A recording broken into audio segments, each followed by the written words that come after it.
This Women's History Month, Queens Public Library is celebrating change makers, women who have been professional leaders and advocates for a more equitable world. Learn about our special programs and book recommendations, how you can make your own Queens of Queens vision board, and much more at queenslib.org/WHM 2024.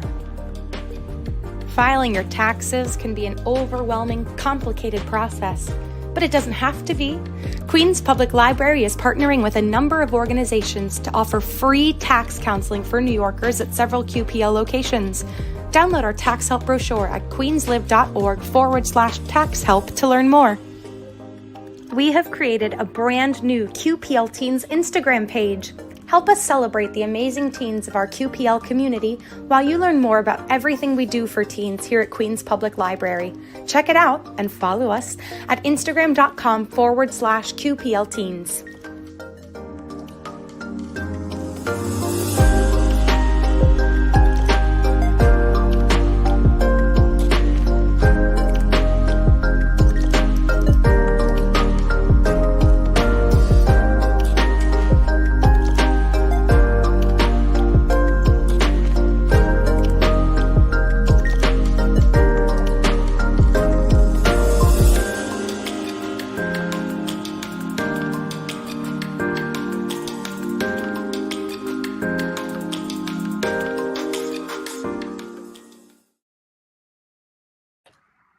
Good evening.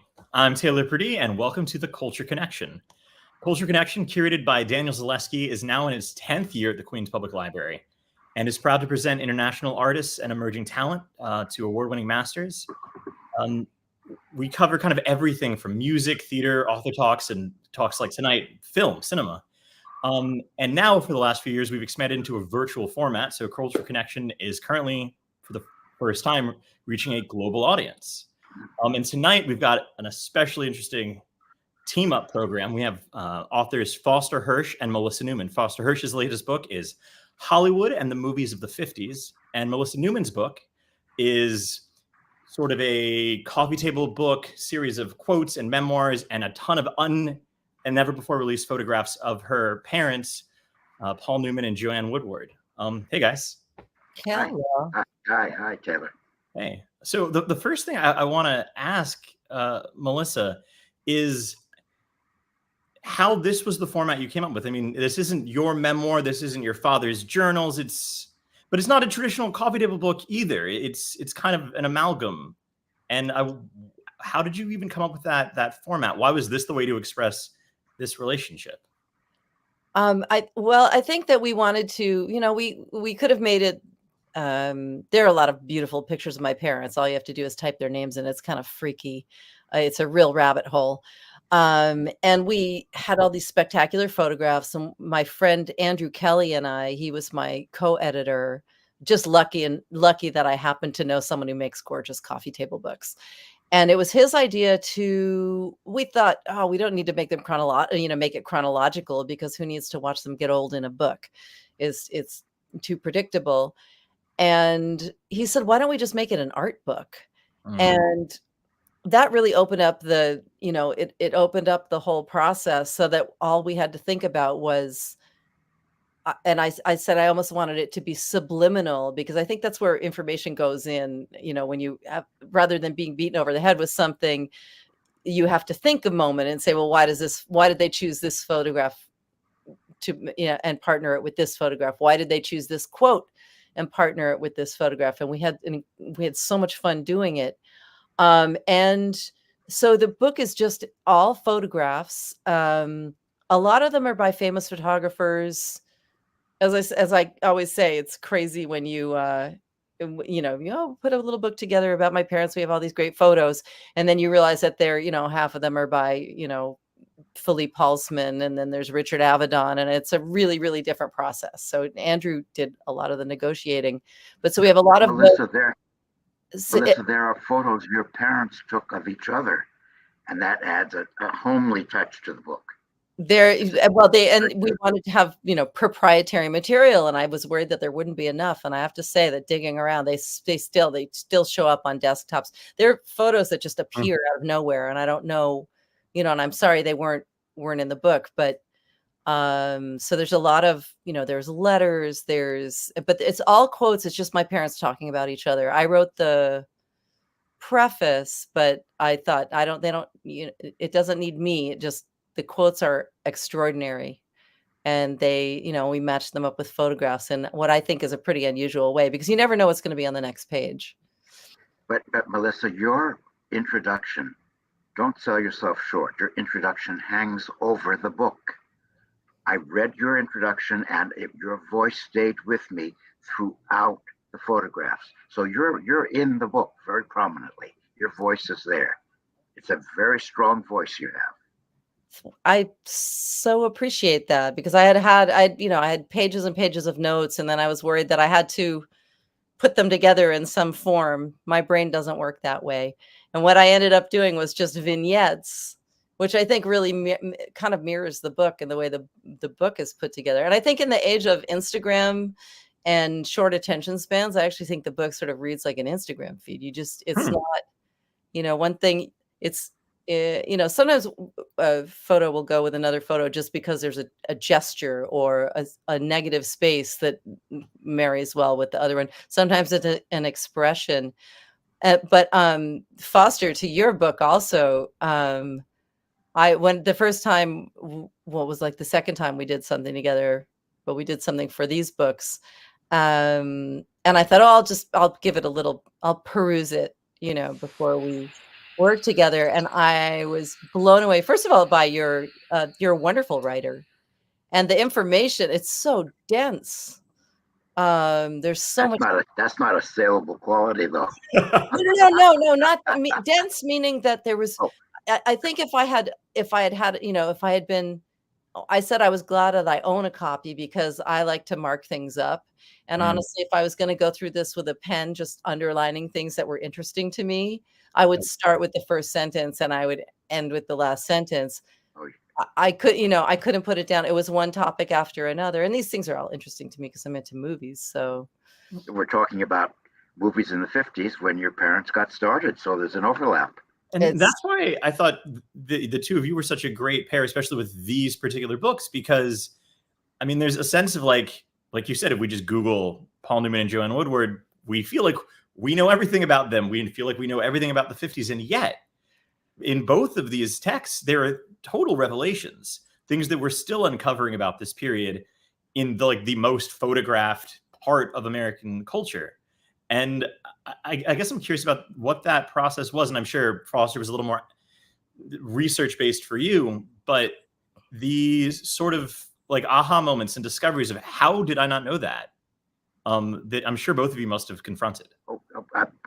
Absolutely. I grew up in the 50s, so that's my period. And I started going to movies in the 50s, but I didn't have any real sense of the impact of the blacklist. We were talking about that before. There's a lot of information on the blacklist in the book, and how damaging that was, and in such detail. It's really, it was a revelation to me that the complicated politics of the time, and that some of the wounds that were inflicted during the blacklist period have yet to heal. There's still some bad feelings. I do know that. People were on either side of that. It's still a sore point. Well, I know that when I remember talking to my dad and saying, how did you make the decision that it was okay to work with Elia Kazan after he named people? And my dad's, his response was interesting. He said, look, they didn't come after me. They came after a lot of his friends. And we grew up, especially here. I'm right in the house that they bought in 1961 right now, as we speak. This house was full of artists and writers, which is one of the reasons I think they, it was more of an artist, writer, opera director, theater people vibe here than it was when we were living in California. So we were surrounded by a lot of the people that really suffered from that. But my dad's response was, he said, look, I like to think I would have done the right thing. I have no idea. He said, I really have no idea. They didn't come me. I write that about myself in the book, and I would ask it of people looking in. Exactly. Don't we want to think if we were in that tough spot, we would have done the right thing. But do we know unless we're actually there? What a relevant question. Like a giant echo. Yeah. I mean, where, yeah. How do you know you'll do the right thing?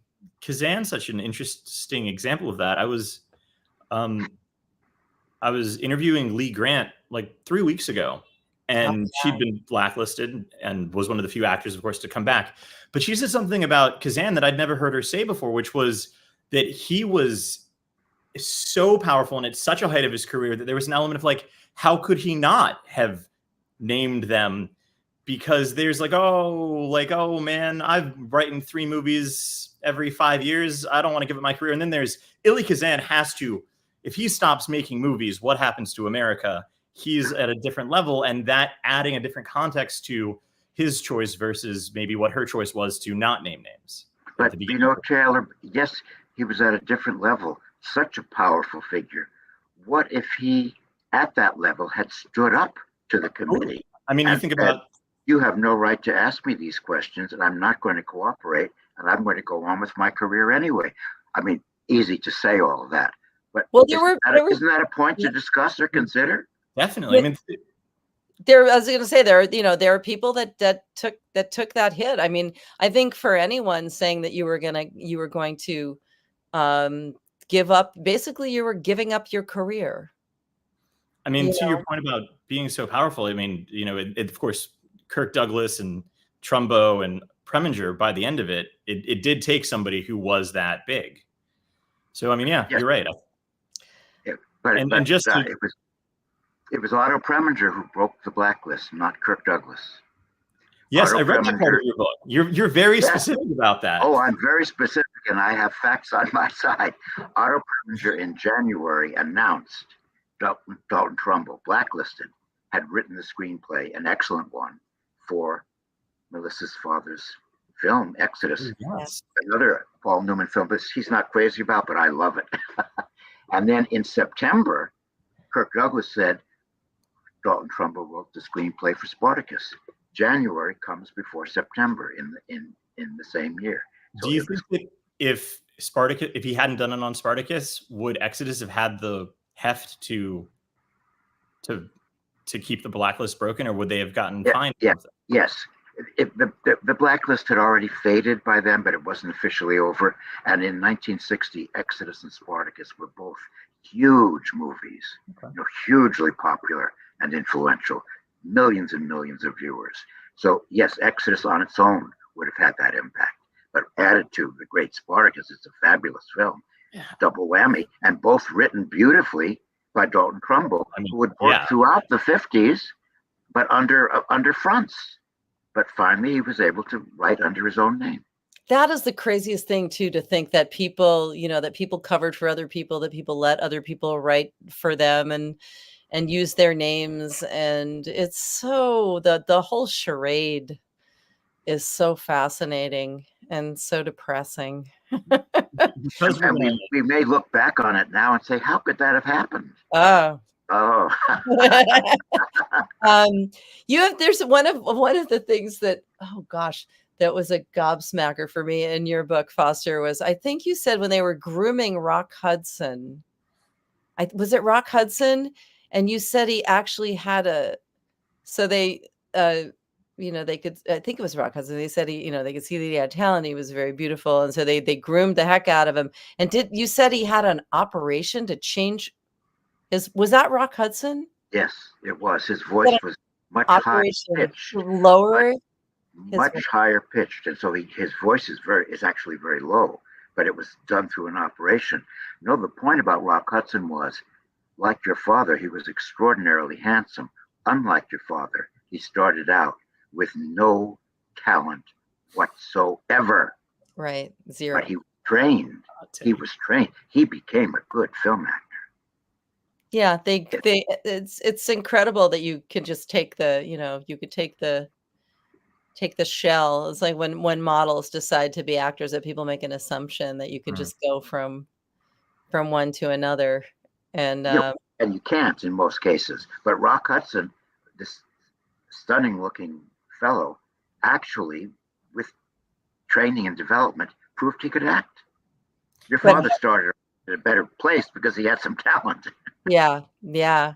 Well, I mean, I think the theater, the whole theater training, the whole idea of coming up through, coming straight into Hollywood, which I guess is something that people, that nowadays happens all the time. But I was really raised to believe that theater, I don't think my parents would disagree with this. Certainly my mother wouldn't, because she never left the stage, but that theater acting felt like real acting to us, and that movie film acting was something else you did. It is a really different, it's it's less it's product oriented, as opposed to theater, which is by nature, it can't help but be process oriented. And so my mother really they both came up through the theater, and so did most of their friends. And they both were lucky enough to have had some training at the Actors Studio.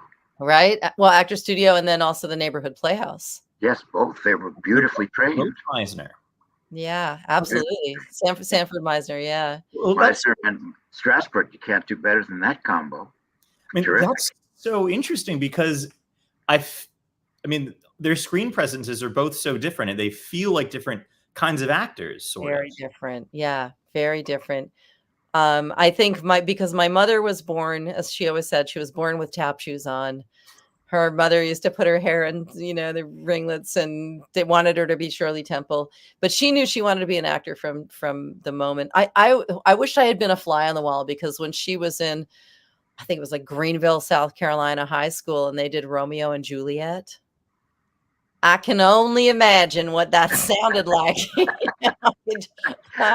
Melissa, now that we're talking about your parents and their acting, share with our viewers a quote you have from your mother about oh my gosh. her assessment of Paul's talent. Well, we do have the slideshow, whether we get to it or not. And I don't have the I don't have, let's look at it now. Let's look at it now. This is a good time. Okay, yeah. So it'll give us well, this is gonna should we do this? Okay. Yeah. I'm just gonna run through these. This is gonna take us down a little rabbit hole. So this is basically what the book is like.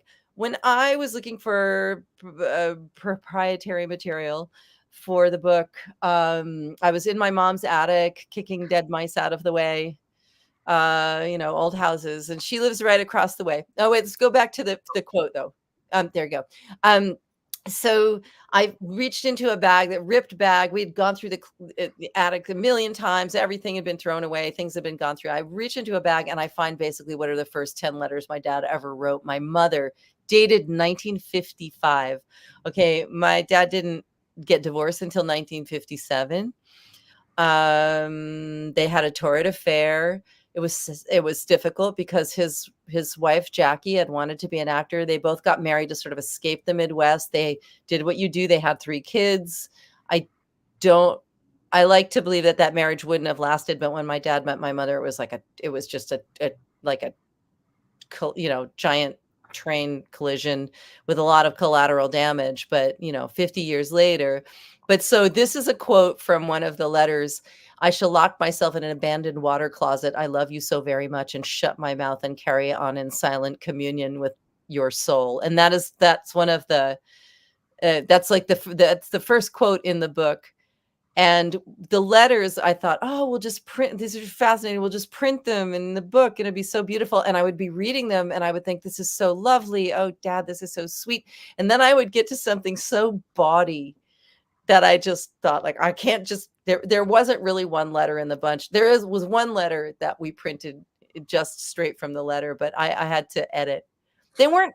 It wasn't smarmy. It was just bawdy, but very sweet. All right, we could go to the next picture. This is my sister. I always say this. We chose this picture early in the book because this is really what it feels like to be the daughter of, the child of movie stars. This is my sister, my sister Nellie in her little footy pajamas. And that's my mother. And I always say, people say, what color was your mom's hair? And I say, I have no idea. Because honestly, that was Mummy. That was Mummy, who's, beautiful and gets dressed up and goes and does movies and stunning. And the other thing we could talk about too is that my mother was such a chameleon. And that goes back to the acting as well. my dad, Foster, you're the one who said this too, that my dad was, too much to his chagrin, always looked like my dad. He couldn't get away from his face. And he had a funny quote. He said his epitaph was going to read, "Here lies Paul Newman, who died of failure because his eyes turned brown." But anyways, so we could go to the next. But he looks in every photo in the book, casual photo, a studio portrait. He looks exactly like Paul Newman. Your mother's image changes on every page practically. She looks different on every page. Yeah, and that was reflected in her acting from such an early stage. So this is another quote: "Stars are people who are immediately recognizable, who bring their own mystique, their own essence to whatever role they play. Paul is a star, to your point. I think I'm a character actress. Nobody recognizes me when I walk down the street, and I can have a hard time getting checks cashed." And we paired this in the book. We paired this with this stunning picture of my mother wearing a black bustier, looking just so incredibly sexy. But if you go to the next slide, this is my mother. This is our house. That is our sink. We just replaced the faucet last year. To the right is Caroline Murphy, one of my favorite human beings on the planet, who absolutely deserves her own book. My husband's favorite bowling partner. But my mother, I remember talking to somebody and I said, I don't know who my mom was trying to impress, but of the 80s perm. But I said to somebody something about my mom washing dogs in the sink, and she looked and said, I never washed the dog in the sink in my life. And I thought, well, that's really funny because we actually have a picture of you doing it. All right, you could go to the next slide. That's our house. That's where you are now. Where I am right now. There are pictures from beautiful, I think they're Philippe Halsman, pictures of my parents right on that lawn behind the house. There are pictures of them in the treehouse, which is on the right. It feels like some of these photographers, Bruce Davidson, Philippe Halsman, seem to live at our house. There were so many stunning photographs, and the photographers, people were so generous when they found out about the project. We really, Larry Schiller was one of the photographers that at first we thought we weren't going to be able to work with him. And when we finally tracked him down, he said that my dad was completely responsible for his career as a photographer, and he would do anything we wanted. All right, you can go to the next slide. This is our house. This is why I had to do this. This is the picture. There we go. This is my mother. Wow. She made this dress. Okay, when she won her Academy Award in 1957, she did not have enough money to buy a dress. She only had enough money to buy fabric. She made this dress and the jacket on her sewing machine. Wow. Yeah, thank you very much. And all right, we could go back so you can see it right there. And you can also see there's a picture of my dad as a cowboy. And then there's a picture to catty corner to that one of my mother wearing nothing but fishnet stockings and balloons, as one does. As I always say, people walk through our house and like you can't find them because they're staring at the wall. I had those two pictures in our house, the cowboy and my mother as a stripper, and people who didn't know me in one house, the only pictures I had of my parents in a house we lived in, and people would look and say, who are these people? And I would just say, they're my parents. And then I would walk away. But you can see why we had to make a book. All right, you could go to the next. That's my dad. That was a side of him that the kids at the Hole in the Wall gang camps, which are the camps he started for kids with life-threatening diseases that are now, I think there's like 30 of them through the Serious Fun Children's Network. And my little sister is an ambassador for them still. This is why he started a camp for kids. And there's a camp for kids that can get all kinds of like cancer treatments and stuff while they're going to camp. They can throw down their prosthetic legs on the ground. And they didn't know anything about my dad, so he loved going there. They just knew he was the guy that started the camp. All right, you can go to the next. These pictures were taken by Stuart Stern. Stuart Stern, who certainly experienced the blacklist. I'm not sure if he wasn't blacklisted. Was Stuart? I don't know if Stuart was actually blacklisted. I don't think he was. He wasn't, but I know that he was, peripheral. A lot of his friends. I think it was contentious with my father that that my father worked for Elia Kazan after that. But Stuart met my father 12 days before my father met my mother. And if you look at the cover of the book, he took the most beautiful, intimate pictures of my parents. And this is 1956. So they had snuck away to Vermont, and Stuart was there with them, I think, sort of as their beard, as it were. And nothing Stuart loved more than Stuart was also an incredible artist and also an incredible photographer. And he wrote the screenplay for Rebel Without a Cause and Sybil and The Battler. I think The Battler too. Yeah. And so many other films. And so he took these amazing pictures of my parents, and there's a ton of them in the book. And we use a lot of, we take entire contact sheets. And a lot of times we would choose photographs from contact sheets by famous photographers, where we would choose photographs that nobody would ever choose. They're the unusual ones. People might be familiar with something from a series, or, you know, we tried to choose the photos that you would never see, the odd ones, the strange ones. There's one where my mother is pressing my father's nose, like you can't even see her. Another one where you just see her hand. The photographs are so amazing. All right, we can go to the next.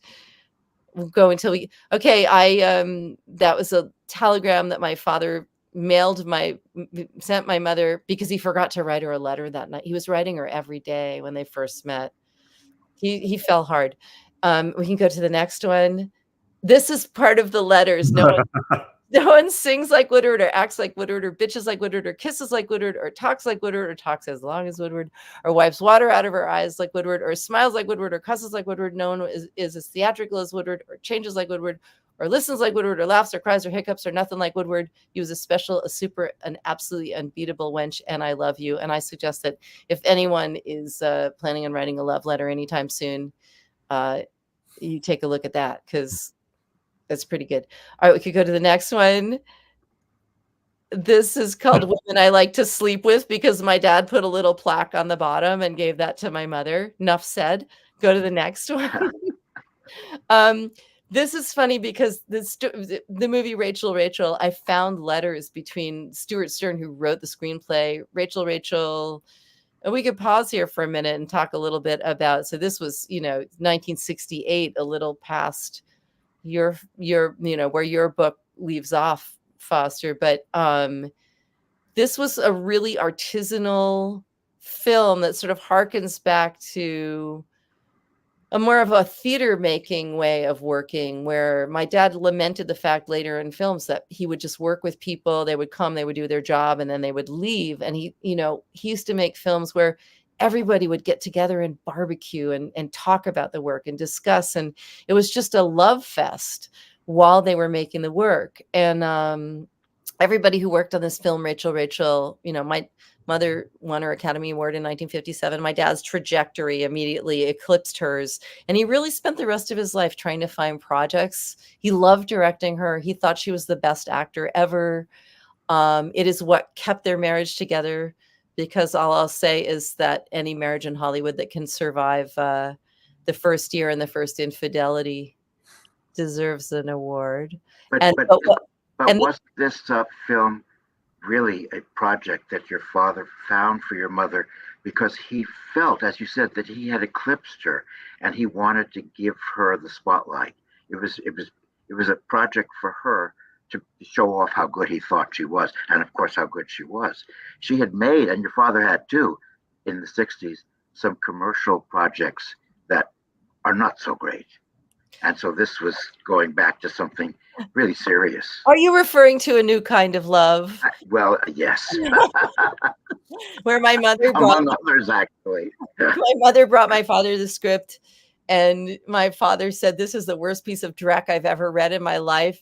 And then my mother started crying and saying, "I helped raise your children and I raised our children, and now I finally get to do a movie where I get to get dressed up and wear beautiful costumes and all these things, and you don't want to do it." And my dad said, "I changed my mind. It's the best it's the best script I've ever read."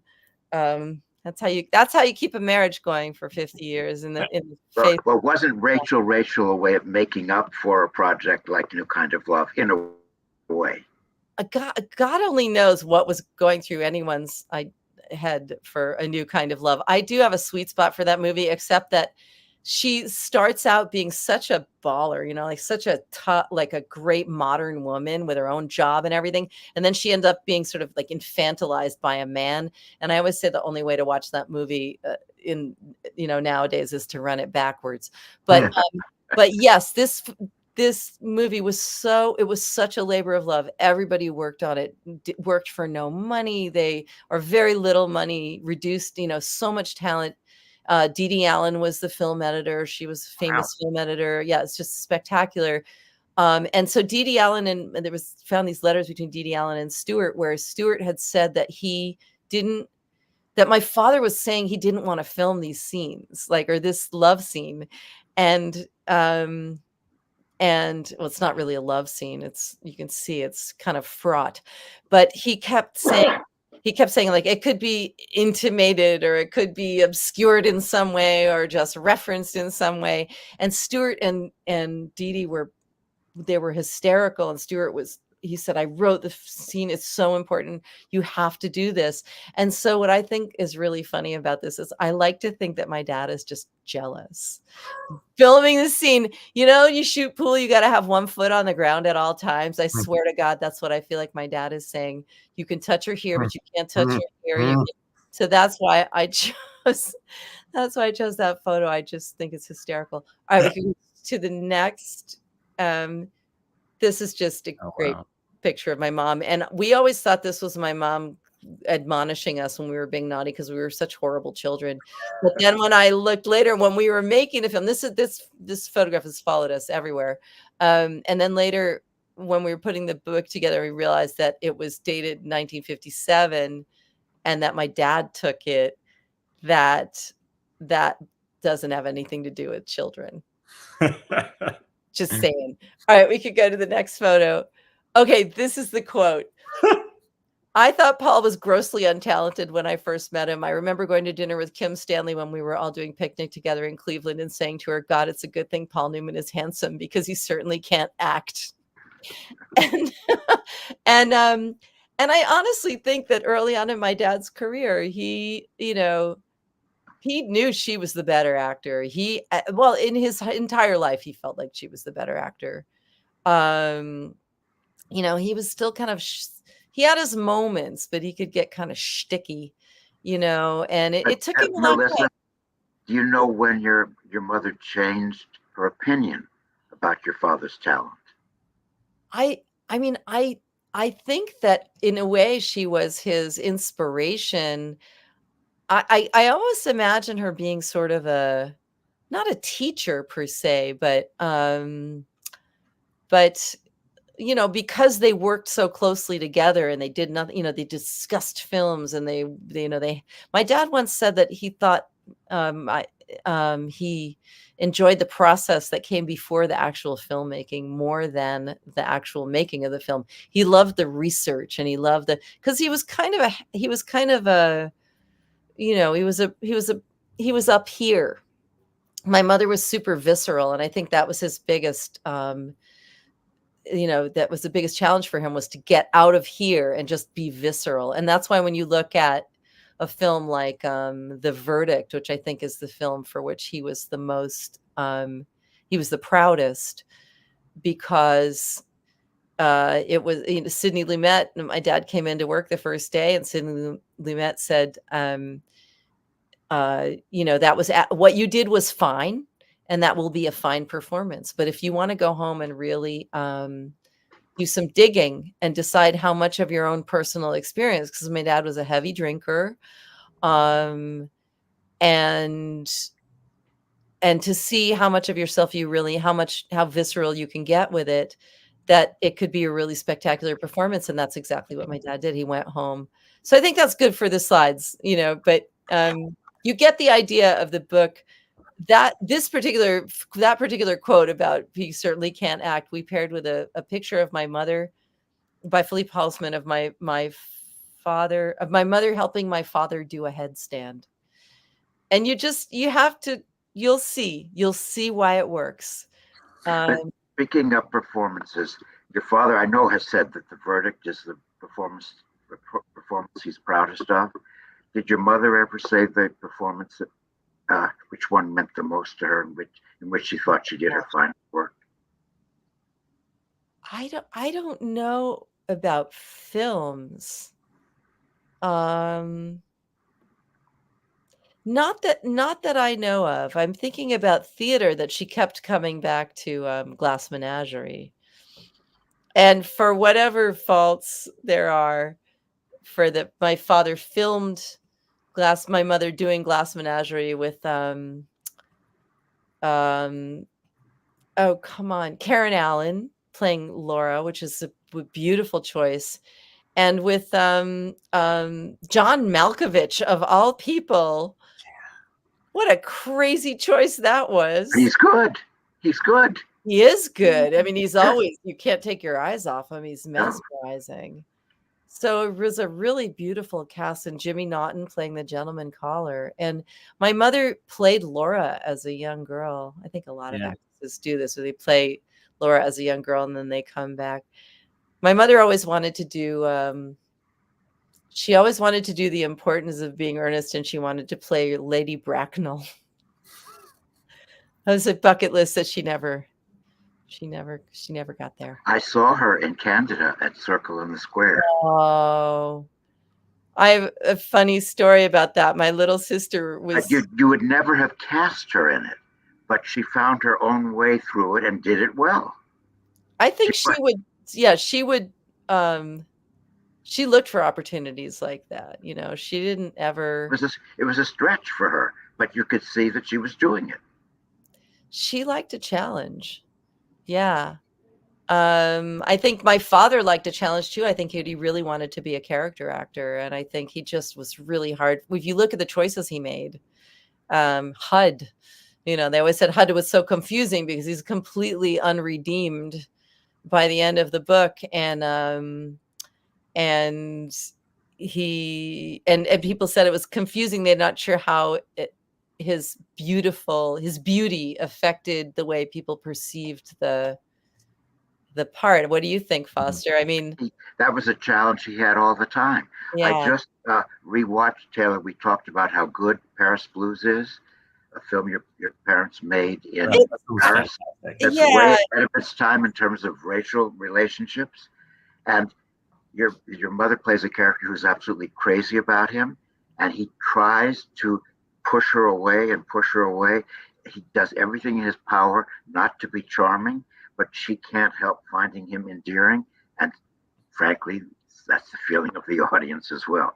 He could work so hard to play against being the young, beautiful man, but it overtook him all the time. He could not escape his face. He couldn't escape. He did have a nasty. He couldn't get beyond Paul Newman. He couldn't get beyond being Paul Newman. He had a nasty motorcycle accident once. I remember growing up, we had this horrible picture. I think it was just a cautionary tale. My dad, he almost lost use of his hand, and he hit his face pretty bad. And he had a framed photograph of that on the, and like I'm thinking like not to wish that on him, but you know he probably would have appreciated like a little bit of disfigurement, because it was. I mean, He tries to get around it by giving us characters who are psychologically and emotionally disfigured, but they all still look like Paul Newman in the end. But Taylor, I just want to ask Taylor something. But Paris Blues is so good and so unsung. I would recommend that our viewers really check it out. Check it out. I mean, you're so right. I mean, it's Sidney Poitier and Paul Newman and Joanne Woodward and Diane Carroll. Diane Carroll. And who's the jazz man with the cameo? Louis Armstrong. So it is Louis Armstrong, right? Louis Armstrong. Yeah, and also the music is spectacular. It was written by Duke Ellington, and there's a really funny photograph of my dad taken by Leonard.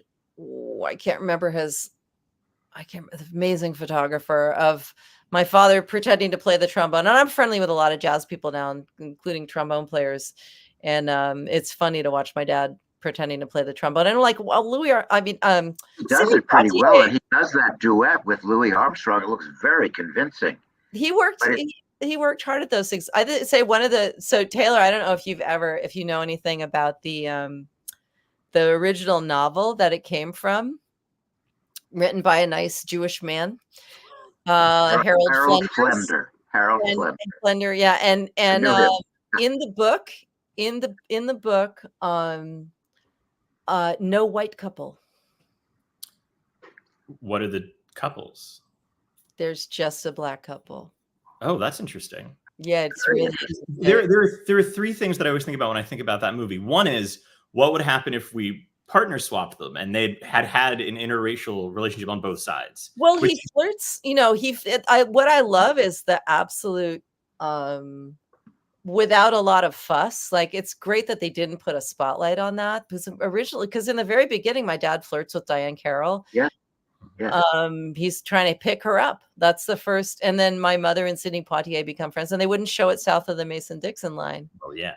But it was 1961.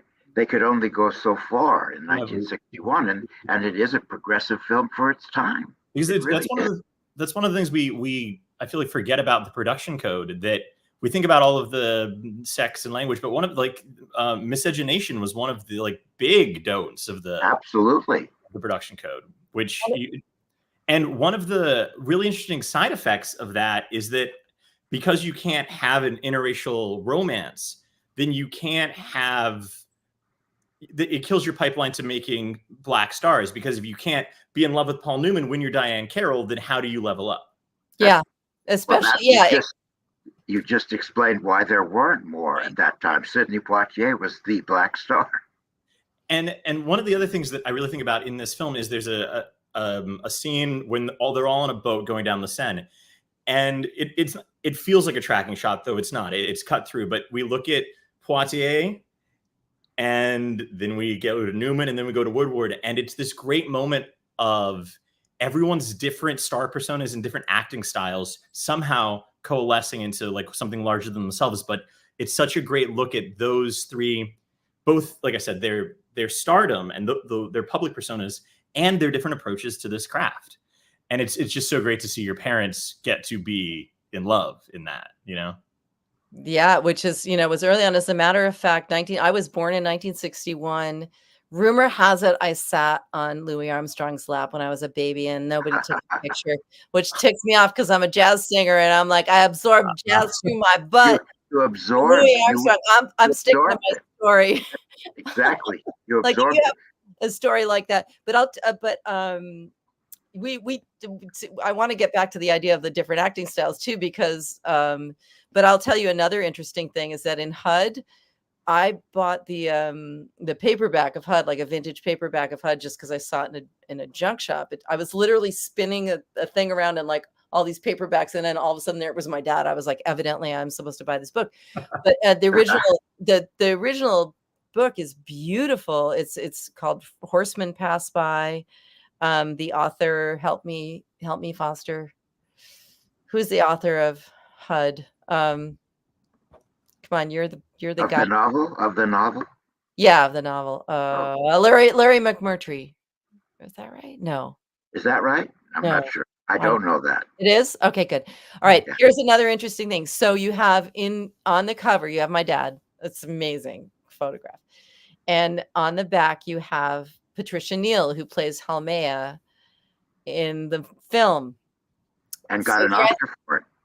And won an Oscar for it. I know. Right. So in the pages of the book, here I have, in the pages of the book, Halmea is a black woman.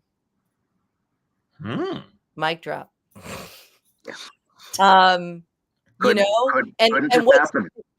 just to make it even weirder is that they still have Patricia Neal on the back of the book.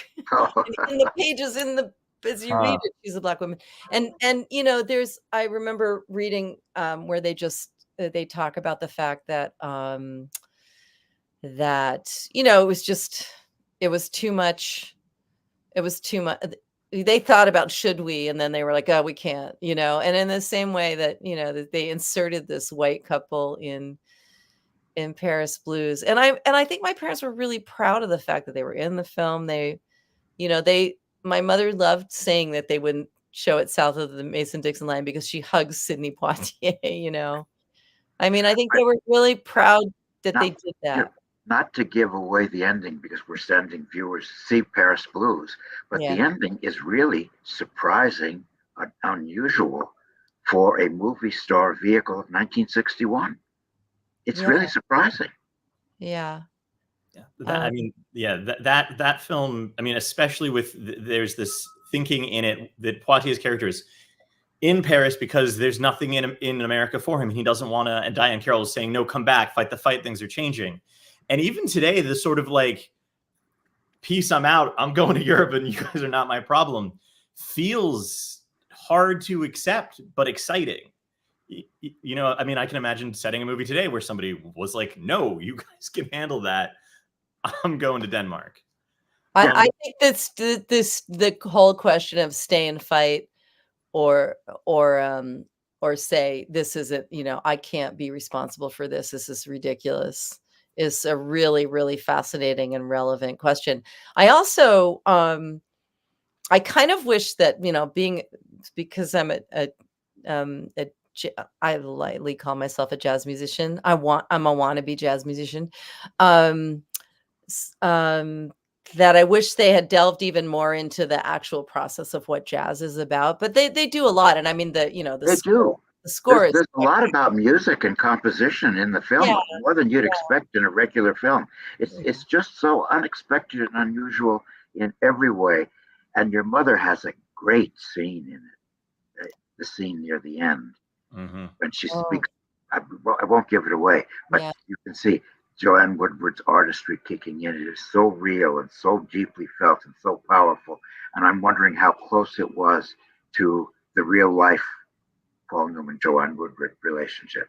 I'm sure that, well, 1961, they were, you know, maybe it was a premonition, you know, of the difficulty. The one thing I wanted to talk about too was I keep wanting to push this film. Sometimes I'll be watching TV and I'll see films of my parents that I've never seen before, you know, or sometimes never even heard of before. I saw The Sound and the Fury the first time I was flipping channels and I was like, what is this? And I think, when was The Sound and the Fury made, Foster? 59. So that was 59. So my mom was pregnant with my sister, and she always said that Yul Brynner didn't want to dance with her in the movie because he knew she was pregnant. I thought that was interesting. But the whole idea of the different acting styles, when my mother, so there's a film that I saw, again, flipping through channels, and it's one of my favorite performances of my mother very early in her career, probably like right after Three Faces of Eve, is No Down Payment, which is this just fabulous. Taylor, have you ever heard of it? I've only seen stills from it. Oh my gosh. I don't think I've even seen a trailer. You know what's so crazy? You can find a really decent copy of it on YouTube. Okay. Which is insane. So I'm telling everybody, go watch this film. So it's this great, like visually rich black and white indictment of suburban living, you know, where everything seems really shiny on the outside. And it's got Tony Randall and Foster, who else?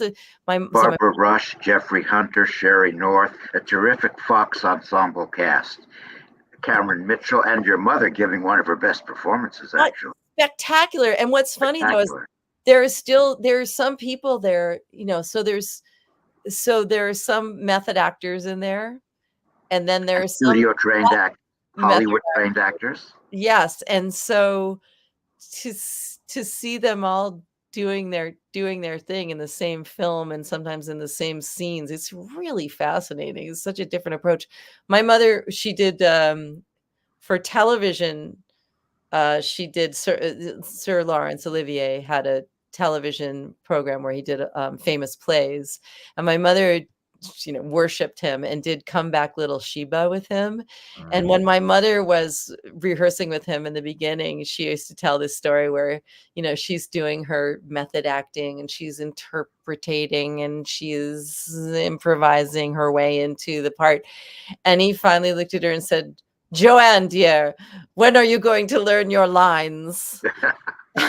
She was Perfect. mortified, but that's like a perfect description of, Perfect description of yeah, the British style versus the American.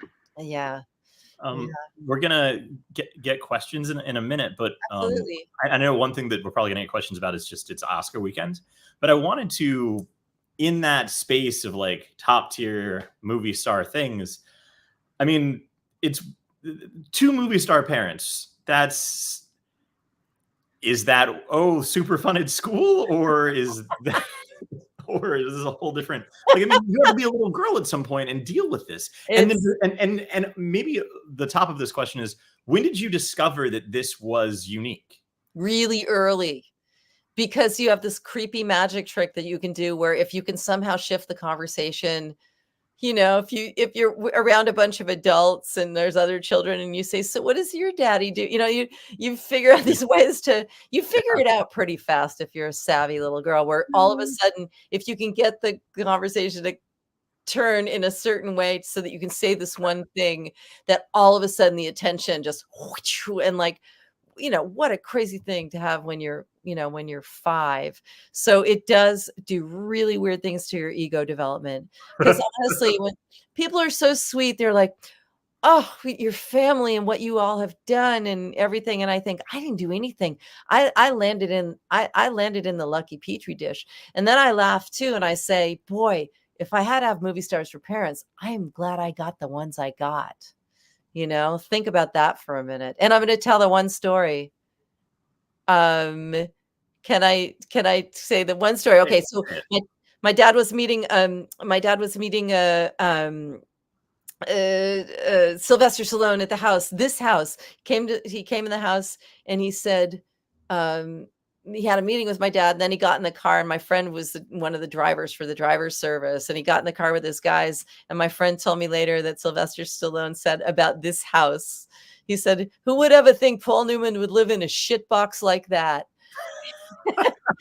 We were pretty we were pretty down to earth. As I said, we just had a septic problem. That's what I dealt with all day. But Melissa, were you aware growing up and as you got older that your parents had chosen not to have a glitzy Beverly Hills Hollywood life and to bring up the kids in that environment? Because Westport is not Beverly Hills. Well, we went back and we did go back and forth. As I always say, I had no friends and the wrong outfit every single time.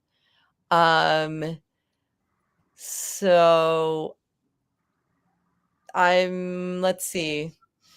So we're looking at, are we going to, should we take questions? I don't want to run out of time, but yeah, I mean, we've got a question about your family's relationship with Gore Vidal. Oh my gosh.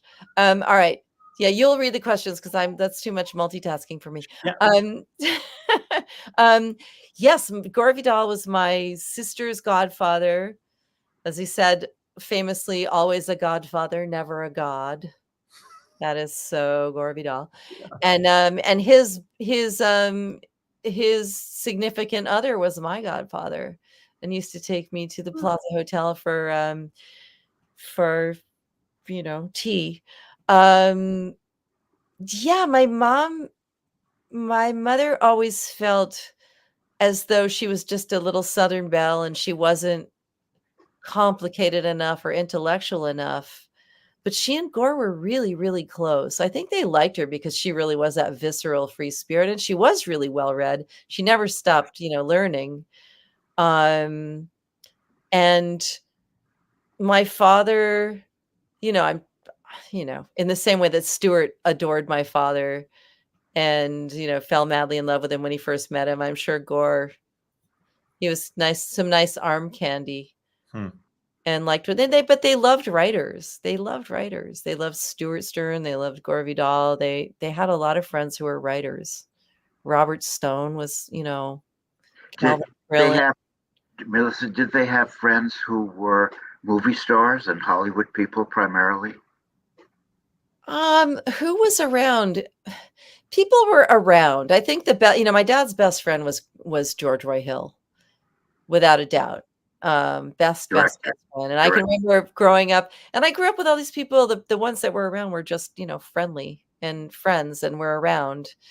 And I remember George being around all the time. And I remember being under a table, and when we were in California, like being under a table and seeing Sidney Poitier's shoes, and not really understanding who these people were, Well, that's a good way into the next question from the audience, which is, and I was wondering this while you were showing the slideshow, was it ever frustrating having such accomplished and famous and beloved and beautiful parents?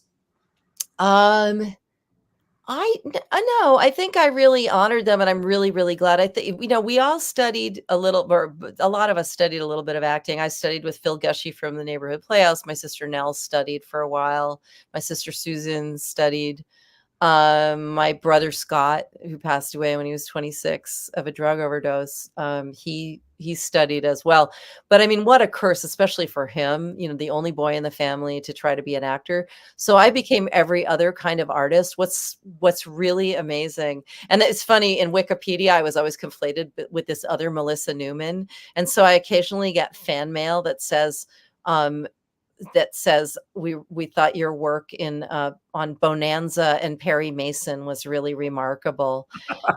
And I never got to find that Melissa Newman and apologize and say, sorry, I should have just sent these on to you.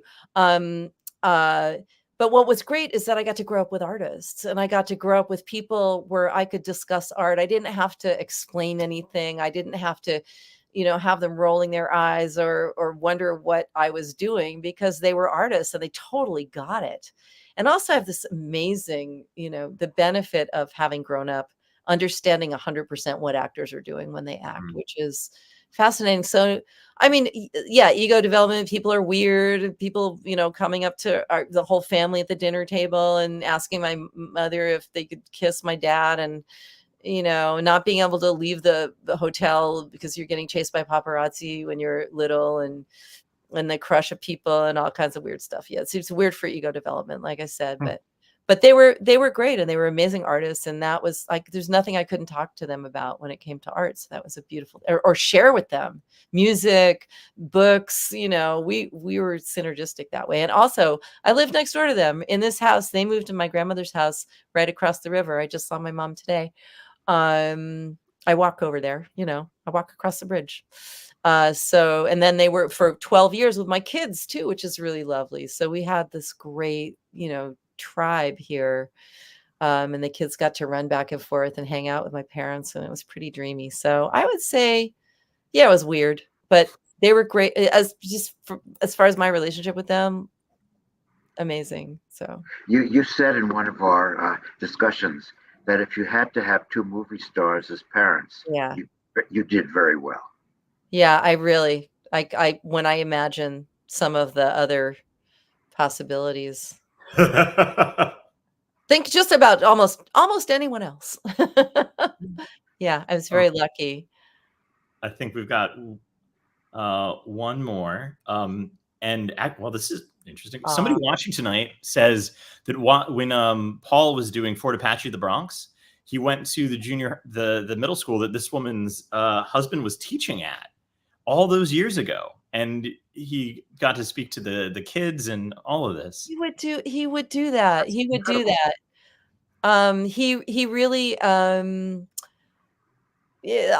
Whenever people come here, do people come to work on a wall or the septic tank, or but a lot of times people will come by here and say, yeah, I remember coming here when your dad was here, and I was fixing the plumbing, and he brought me a plate of eggs, or asked me if I wanted a beer, or he never wanted to be that guy.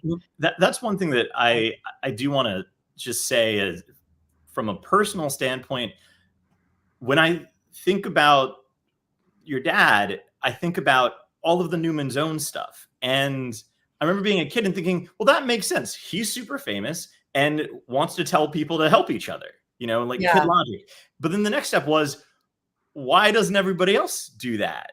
Well, that was really one of the first. I mean, unfortunately, the family doesn't have anything to do with Newman's Own anymore, to our chagrin. But that was really one of the first blueprints for doing that. And actually, when he first started the fact that starting a business that literally just generated money to give money away. The funniest thing is that the IRS didn't know what to do with him. There was no, there was no blueprint for that. And then he started the hole in the wall camps because he felt guilty about being so lucky. He never felt like he was so uncomfortable with the luck that came his way. And so, and he loved hanging out with these kids. He said he just wanted to, along with a lot of other people that helped create this, but that was really one of, it was his idea. He carried it through.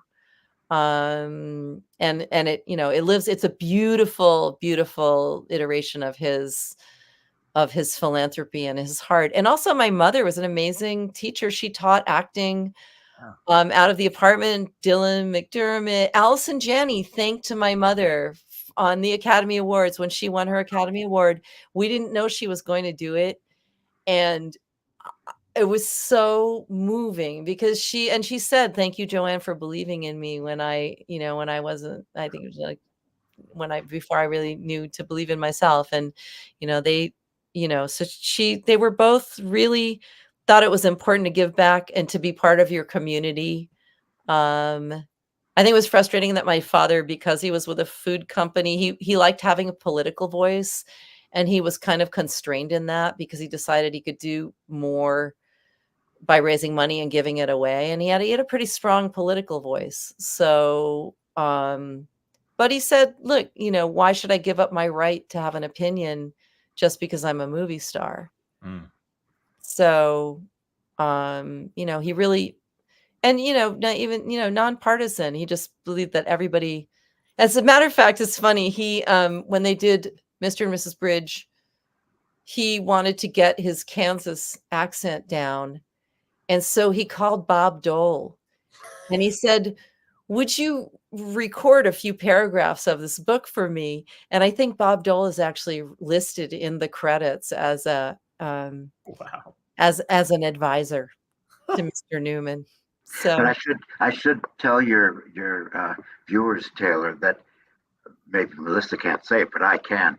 Relative to his income, Paul Newman was the most philanthropic man in history. How's that for a statistic? Wow. Relative to his income. I love that somebody did the math on that. That's fabulous. And I'm not at all surprised, honestly.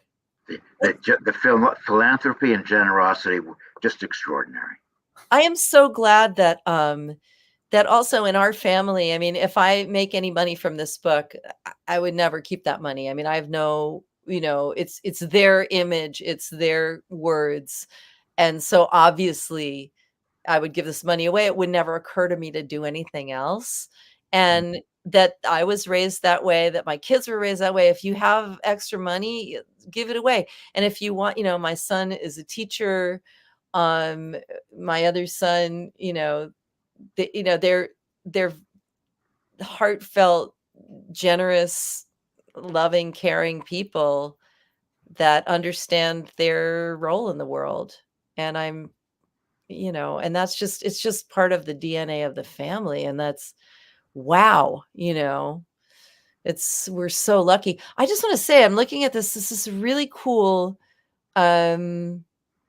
Oh my God, both tell us your favorite actor picks for this Oscar weekend. I'm not going to jump into that pool, but I just want to say that somebody asked a question about this pearl ring that my mother wore on her little finger, which is such a cool question because I think I noticed it more when I was doing the book that my father had a bracelet that had his name on it. I think it was given to him by Stuart Stern. And he wore it in a lot of different films. And my mother there were a couple of rings that my mother had that they wore. Yeah. So surprising that she wore her own jewelry in the movies. I don't really know the history of the ring. Someone's asking about the story behind the ring, but I noticed the same thing. I'm very familiar. When I think of my mother's hands, I think of that ring. But yeah, they frequently wore their own jewelry in the films, which I thought was kind of interesting. And my mother would also steal, they would steal furniture too. There was a hat rack from the Sting. There was all the furniture from the country club at Mr. and Mrs. Bridge. My mother purchased it and we still have it everywhere. Anyways. So that's almost all the time that we have. But that question mentioned the last movie stars, which I wanted to mention. It's Ethan Hawke's multi-part doc series on It's fun. on your parents, and it's fabulous. Yeah. And aside from being a really, really good documentary about these really interesting people, it's maybe the world's best documentary made over Zoom. It's almost all Zoom interviews, and it's so compelling. I will tell you something funny. Ethan didn't know that he was going to be using the Zoom interviews. If I turned this sideways, you'd see my bathroom. I'm just saying. I did not know. So I'm wearing the world's ugliest reading glasses. My bathroom door is open. My son Peter is interviewed.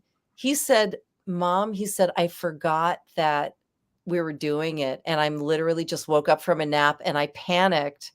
And he said, "I'm basically wearing my pajamas." Everyone's hair is like this. And so nobody knew he was going to use that footage, which makes it even more fun. It does, especially in the case of you and your son, because it just adds to the like family photo book. Like, oh, you want to talk about dad? Yeah, he was energy. And it's so the opposite of so many celebrity biodocs. And using the films to tell the story, I think that might have been the editor's idea. But and Ethan we sort of commissioned it, and Emily Wachtel was the producer, and it was her idea to contact Ethan. She said, she said, everyone's looking for something to do right now, and boy, did he jump into it. Yeah, he would. It's I loved it. With all this attention on the family, did all the kids get together and decide this is time to begin to honor our parents' legacies, or else maybe they're in danger of being forgotten? Was there a decision? Yeah, that was family? Absolutely. That was absolutely the reason. There was the biography, which I felt like the editors chose a kind of a dark narrative. There was this sort of one through line through the biography. And in a way, I felt like this book that I did balances that out. I didn't think it was, I thought the fantasy of the fairy tale, because my mother was mercurial. They were both actors. It was complicated. The house could be very dark and moody, and especially depending on what parts my mother was playing. I mean, effective gamma rays on Man in the Moon Marigolds. Try living with Beatrice Hunsdorfer for 3 months. Not fun. But absolutely, to bring them in the full breadth of their relationship. And I feel like this book explores some of the complexity of their relationship. And I thought the documentary was really, I wasn't sure when it was coming together. I was thinking, what is this going to be?